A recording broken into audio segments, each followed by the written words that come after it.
അസ്സലാമലൈക്കും. Hello friends, നമുക്കിന്ന് സ്വാദിഷ്ടമായ നാടൻ വിഭവമായ അരിയുണ്ട ഉണ്ടാക്കാം.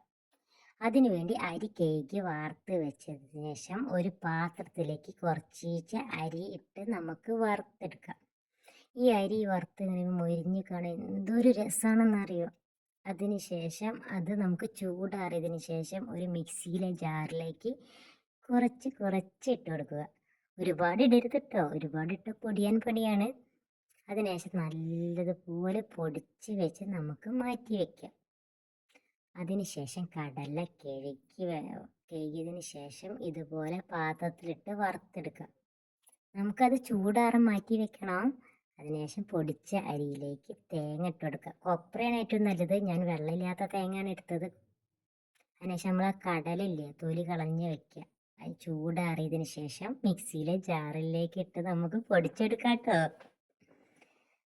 ഞാനൊന്ന് ക്രഷ് ചെയ്ത്, പക്ഷേ ഇത് എനിക്കിഷ്ടപ്പെടാത്തതുകൊണ്ട് ഒന്നും കൂടി ഒന്ന് പൊടിച്ചു. ഇനി ഇവയെല്ലാം നമ്മുടെ അരിയും തേങ്ങയിലേക്ക് ഇട്ട് കൊടുക്കണം. എന്നതിന് ശേഷം ശർക്കര പാനി റെഡിയാക്കാം കേട്ടോ. ശർക്കര ചൂടോടെ നമ്മുടെ അരിയിലും തേങ്ങയും കടലയും ഇവയൊന്നാകെ അതിലേക്ക് ഒഴിച്ച് മിക്സാക്കാം. പറയുമ്പോൾ തന്നെ എൻ്റെ വായിൽ വെള്ളം വരുന്നു. ഒന്നാകെ ഇവയെല്ലാം കൂടി ഒരുമിച്ച് ഒന്നാകെ ഇളക്കി മിക്സാക്കി വെച്ചതിന് ശേഷം ഒന്നാകെ എല്ലാം കൂടി ഇതിലേക്ക് യോജിക്കണം. അതിനുശേഷം നമുക്ക് ചൂടോടെ വേണം ഇത് ഉണ്ടാക്കണം കേട്ടോ, ഇല്ലെങ്കിൽ പിന്നെ ഉണ്ടാക്കാൻ പറ്റില്ല. അപ്പം ഞാൻ ഓരോരോ ബോൾസായി ഇങ്ങനെ ഉണ്ടയാക്കി മാറ്റി വെച്ചിട്ടുണ്ട്. ഇതിൻ്റെ എളാപ്പ ഗൾഫ് പോവാണ്, അപ്പോൾ കൊണ്ടുപോകാൻ വേണ്ടി ഉണ്ടാക്കിയതാണ്.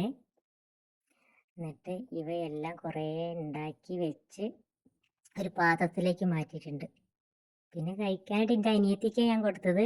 അവൾ തിന്ന് നോക്കിയിട്ട് അവളെ എക്സ്പ്രഷൻ നോക്കട്ടെ, സൂപ്പറാണ്. എല്ലാവരും ട്രൈ ചെയ്ത് നോക്കണേ, ലൈക്കും സബ്സ്ക്രൈബും ചെയ്യണേ.